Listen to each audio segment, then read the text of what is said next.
வணக்கம், நான் உங்கள் யஷ்வந்த் குமார். இன்றைக்கி நம்ம சேனலில் ரொம்பவே சுவையான குங் பாவ் சிக்கன் செய்கிறது எப்படின்னு பார்க்க போகிறோம்.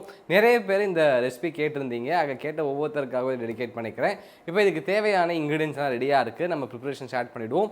ஸோ ஃபர்ஸ்ட் நம்ம இதில் சிக்கனை மேரினேட் பண்ண போகிறோம். அதுக்காக இங்கே ஒரு பவுலில் 3 சிக்கன் பிரஸ்ட்டை கட் பண்ணி வச்சுருக்கேன். இதில் 2 டேபிள் ஸ்பூன் அளவு டார்க் சோயா சாஸ் சேர்த்துக்கலாம். கூடவே 2 டேபிள் ஸ்பூன் அளவு வினிகரும் சேர்த்துக்கலாம். இதை ஒரு முறை நல்லா மிக்ஸ் பண்ணிக்கோங்க.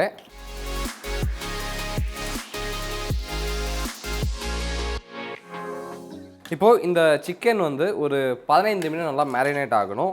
ஸோ அது வரைக்கும் இதை எடுத்து அப்படியே ஓரமாக வச்சுருவோம்.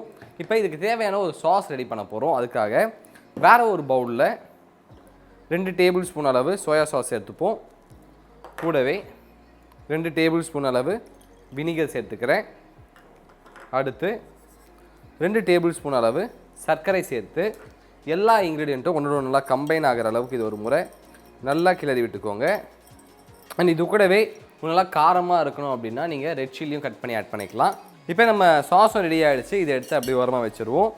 இங்கே ஒரு பேன் வச்சுருக்கேன். இதில் ஒரு 3லேருந்து 4 டேபிள் ஸ்பூன் அளவு எண்ணெய் சேர்த்துக்கலாம். எண்ணெய் சூடு ஆனதன் பிறகு ஒரு 5லேருந்து 6 பல்லு பூண்டை நறுக்கி ஆட் பண்ணிக்கோங்க. இது கூடவே ஒரு 2லேருந்து 3 இன்ச் அளவு இஞ்சையும் நல்லா நீல வாக்கில் மெல்லியாக தான் நறுக்கி வச்சுருக்கேன். இதையும் சேர்த்துக்கலாம். இதை லோ ஃப்ளேமில் வச்சு கரெக்டாக ஒரு 1 நிமிடம் இதை வதக்கிக்கலாம்.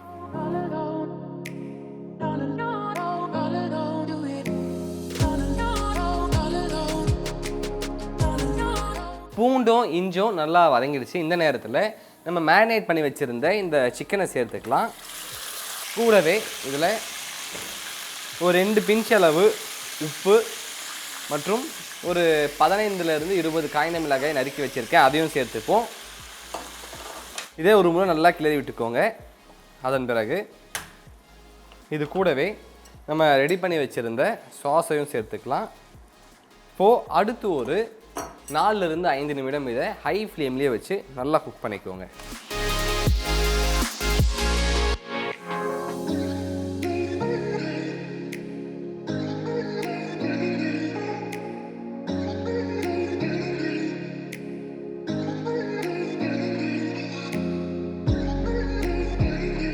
இப்போது நம்ம சிக்கன் நல்லா குக் ஆகிடுச்சு. இந்த நேரத்தில் நல்ல ஒரு மனமும் சுவையும் கொடுக்கறதுக்காக இதில் ஒரு 100 கிராம் அளவு வறுத்த வேர்க்கடலை சேர்த்துக்கிறேன்.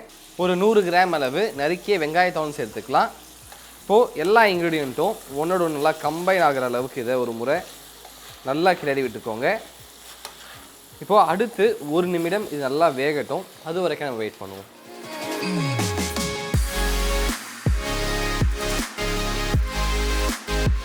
இப்போ இந்த குங் பாவ் சிக்கன் ரெடி ஆகிடுச்சு. ஸ்டவ் ஆஃப் பண்ணிவிடுவோம். இதை எடுத்து அழகாக ஒரு பவுலில் போர்ஷன் பண்ணிக்கலாம்.